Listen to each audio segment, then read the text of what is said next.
Arrogant attitude এর জন্য আমি করবো না। আজকে ওর জন্য তৃণমূল কংগ্রেসরা এত বড় ধাক্কা খাচ্ছে। এই খারাপ দিনের মধ্যেও কিন্তু সে বুঝতে পারছে না যে মানুষ তাকে পছন্দ করছে না। দিদিকে এটা বুঝতে হবে। আমি আজও দিদির পাশে আছি, কিন্তু দিদি যদি অভিষেককে নিয়ে চলতে থাকে তাহলে আমার পক্ষে দিদির পাশে থাকা সম্ভব। আপনার এই কথাটা মানে কি, অভিষেক বন্দ্যোপাধ্যায় টিএমসি তে থাকলে কল্যাণ বন্দ্যোপাধ্যায় থাকবে না? এই পদে থাকলে আমি থাকবো না। আচ্ছা, এই পদে He cannot be my boss. Such an arrogant attitude cannot be my leader at all. আপনি তো যখন শাসক দল ক্ষমতায় ছিল আপনার দল, তখনও আপনি বিদ্রোহ করেছেন। 2022-এ করেছি। আজকে যারা বিদ্রোহ করেছে তারা 2022-এ আমার পাশে দাঁড়ায়নি। 2022-এ তারা আমার পাশে দাঁড়ায়নি, কিন্তু আমার নামে পোস্টার করেছিল। এখনো আমি মমতাদির সঙ্গে আছি। মমতাদিকে বুঝতে হবে কার জন্য দল আজকে এই জায়গায় এলো। দিদি যদি এই ডিসাইডটা না করতে পারে তাহলে মুশকিল আছে। দিদির যেমন ভাইপো রক্তের শরীর আছে, রক্তের সম্পর্ক আছে অভিষেক বন্দ্যোপাধ্যায়ের সঙ্গে, তেমনি আমরাও দিদির সঙ্গে 40 বছর ছোট ভাইয়ের মতো কাজ করেছি। করেছিল ডিরেক্টকে বলে দিয়েছি, দিদি তারপর তার ফোন করেনি, ফোন করলে বলে দেবো। কিন্তু অভিষেক ব্যানার্জি ছাড়া তৃণমূলের অনেক আর যে মামলা আছে সেই মামলাগুলো আমি করব। এখানে বসগিরি করার জায়গা থাকে না, সম্মান শ্রদ্ধা সবাই করতে হয়। একটা 45 বছর আমার প্রফেশন তাকে এইভাবে ডিসরেসপেক্ট করছে, এত অ্যারোগেন্সি কেন মানতে যাবো? সকালে ফোন করেছিল ডিরেক্টকে বলে দিয়েছি, দিদি তারপর তো আর ফোন করেনি, ফোন করলে বলে দেবো। কিন্তু অভিষেক ব্যানার্জি ছাড়া তৃণমূলের অনেক আর যে মামলা আছে সেই মামলাগুলো আমি করব। কারণ ও তো আর একা তৃণমূল নয়। এই উদয়ন গুহর মামলা করে দিলাম, 2টো মামলা করে দিলাম, অ্যান্টিসিপেটরি বেল করে দিলাম, ক্রিমিনাল ডিভিশন স্টে করে দিলাম।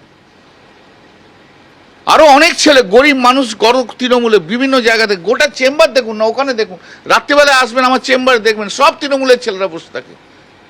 আমি কোনো রোজগার এখন করছি না, আমি তো বলেইছিলাম 1 বছর রোজগার করব না, আমি তৃণমূলের জন্য মামলা করব। কিন্তু এই অ্যারোগেন্ট এই রকম লোক যে নিজেকে বস হিসেবে ভাবে,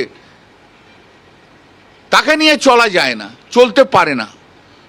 রাজনীতির জায়গায় থাকে, এখানে বসগিরি করার জায়গা থাকে না, সম্মান শ্রদ্ধা সবাইকে করতে হয়। একটা 45 বছর আমার প্রফেশন তাকে এইভাবে ডিসরেসপেক্ট করছে, এত অ্যারোগেন্সি কেন মানতে যাবো?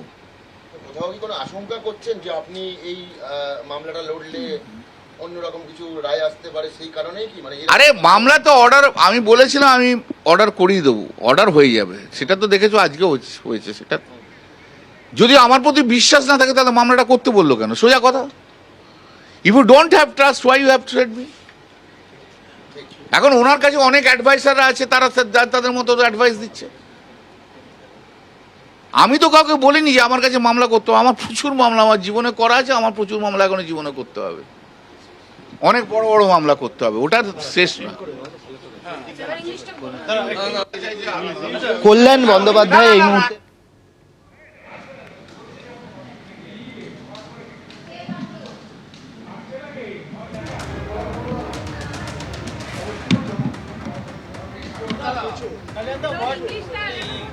তাহলে আমি উঠে যাই, আপনি যদি এত ডিস্টার্ব করবেন তাহলে। কল্যাণ বন্দ্যোপাধ্যায় এই মুহূর্তে এখানে রয়েছেন। কল্যাণ বন্দ্যোপাধ্যায় এই মুহূর্তে রয়েছেন, আমরা দেখতে পাচ্ছি, তার সঙ্গে কথা বলবো। কল্যাণদা, একটা জিনিস জাস্ট আপনার থেকে জানতে চাইবো যে ঠিক আছে, আমি হিন্দিতে নিচ্ছি না। কল্যাণ বন্দ্যোপাধ্যায় এবার সরব হয়েছেন, তিনি বলছেন মমতাদিকেই ঠিক করতে হবে কে থাকবেন, অভিষেক বন্দ্যোপাধ্যায় নাকি কল্যাণ বন্দ্যোপাধ্যায়। মমতা বন্দ্যোপাধ্যায়ের পাশে তিনি আছেন, কিন্তু কোনোভাবেই অভিষেক বন্দ্যোপাধ্যায় ওই একই পদে থাকলে কল্যাণ বন্দ্যোপাধ্যায় থাকবেন না। অভিষেক বন্দ্যোপাধ্যায় কোনোভাবেই তার বস নন, বসগিরি চলবে না। 2022 সালেও তিনি বিদ্রোহ করেছিলেন, কিন্তু আজকে যারা বিদ্রোহ করছেন সেই দিন তারা বিদ্রোহ করেননি। অভিষেক বন্দ্যোপাধ্যায়ের বিরুদ্ধে সেদিনও কল্যাণ বন্দ্যোপাধ্যায় সরব হয়েছিলেন, এমনই দাবি করলেন। সকালবেলা আমি মেনশন করলাম যে এরকম ইলিগাল সার্চ হয়েছে, এমন হয়েছে। জজ সাহেবকে বললাম তুমি মামলাটা নাও, বলো কালকে সকালবেলা আমি মামলা নেব। আজকে আর হবে না, কাল সকালে নেবো, লিস্ট পাবলিশ করা যাবে না, মামলা নেব। আমি চলে এলাম, আমি চেম্বারে এসে 12:30 1টার সময় একজন লয়ার এসলো, এসে বললো অভিষেক ব্যানার্জি বলেছে যে একটা রিট পিটিশন ফাইল হয়েছে সার্চ নিয়ে। আমার সার্চ নিয়ে একটা রিট পিটিশন ফাইল হয়েছে, তুমি আমাকে বলোনি কেন ভাই? তাহলে সকালবেলা আমি মেনশন করতাম না। একই সার্চ তো দুটো জায়গায় সাবজেক্ট ম্যাটার হতে পারে না। আমি সার্চটা ইলিগ্যাল বলেই তো আমি অর্ডারটা ওখানে রিলিফ পাবো, ওটা তো আমি চ্যালেঞ্জ করছি এখানে। তোমরা যে কোনো জায়গায় কাজ করো একজনকার বুদ্ধি নিয়ে করো, 4টে অ্যাডভোকেটের বুদ্ধি নিয়ে হয় না। আর যাকে ইচ্ছে দাও ভাই, আমার কোনো আপত্তি নেই। আর আমাকে ডাস্টবিন হিসেবে ট্রিট করবে না, আমাকে জানিয়ে দাও ভাই করবো কি করবো না। সারাদিন কেউ কিছু জানালো না, সকালবেলায় আমার ছেলে বললো রাত্রি 12:30টায় জানিয়েছে আমাকে বাদ অয়ন ভট্টাচার্য করবে। অয়ন ভট্টাচার্য তো আমার জুনিয়রের জুনিয়র কাউন্সিলর যে কুণাল ঘোষের খুব না না না না ওই অয়ন ভট্টাচার্য, ও সিনিয়র অ্যাডভোকেট, ও অনেক জুনিয়র, বলছে স্যাবই করবে, করুক। তা যার এত অ্যারোগেন্সি, যার এত ফ্লাকচুয়েটিভ, তার মামলা কেন করতে যাব? যে 45 বছর একটা সিনিয়র লয়ারকে রেসপেক্ট দিতে জানে না, যে মনে করে যে ক্যামাক স্ট্রিটের এমপ্লয়ি, তার সঙ্গে কেন থাকতে যাব? এত অ্যারোগেন্সি কিসের? কিসের এত অ্যারোগেন্সি? কিসের এত ফ্লাকচুয়েটিভ ডিসিশন? এই খারাপ এখনো 4th মের পর বুঝতে পারেনি যে ওর জন্য দলটার এই সর্বনাশ হয়ে গেছে? বুঝতে পারেনি? বোঝার তো একটা মানুষ তো বুঝবে। সবাইকে ডিসরেসপেক্ট করব সম্ভব নয় আমার ওর সঙ্গে কাজ করা। আমি দিদির সঙ্গে আছি, মানে এই হারে হারের জন্য তো ওই তো সবচেয়ে বেশি রেসপন্সিবল। লোকে কি বলছে? আমার মতো সৎ রাজনীতিবিদ কজন আছে আমি বলছি তোমাকে, ক্লেম করছি আমি, কিন্তু আমাকেও তো চোচ্চ শুনতে হচ্ছে ওর জন্য। মানে অভিষেক বন্দ্যোপাধ্যায়ের জন্য আপনাকে নিশ্চয়ই শুনতে হচ্ছে না। 2022-এই তো আমি বলেছিলাম যে একে হবে না, এর দ্বারা দল থাকবে না। পুরনো ইয়ে বার করো, দেখো। আপনার সঙ্গে এর আগে হয়েছিল, আপনার সঙ্গে যে বয়স্ক মানুষদের 2022 হয়েছে, 2022 ওটা তো অন্যান্য ইস্যুতে হয়েছে।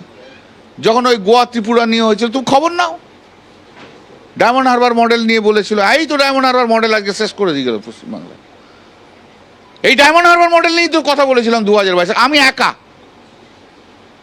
আপনি থাকবেন এই অভিষেক বন্দ্যোপাধ্যায় দলে? দিদি, এটা দিদির ওপর নির্ভর করছে। দিদি যদি মনে করে যে অভিষেক ছাড়া চলবে না, আমি খুব দুঃখিত যে আমাকে ছেড়ে চলে যেতে হবে।